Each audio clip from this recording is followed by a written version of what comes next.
exhaust from Remus. Catback exhaust, black tips. See if we can change full exhaust without a lift. This plastic and the aluminium one in the middle, that should be everything that we actually need to take off. That should be exhaust fully released. Let's try to do more of those wiggle moves. Yes.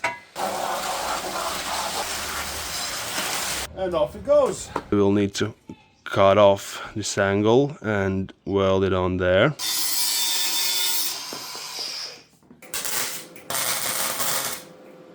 Should hold.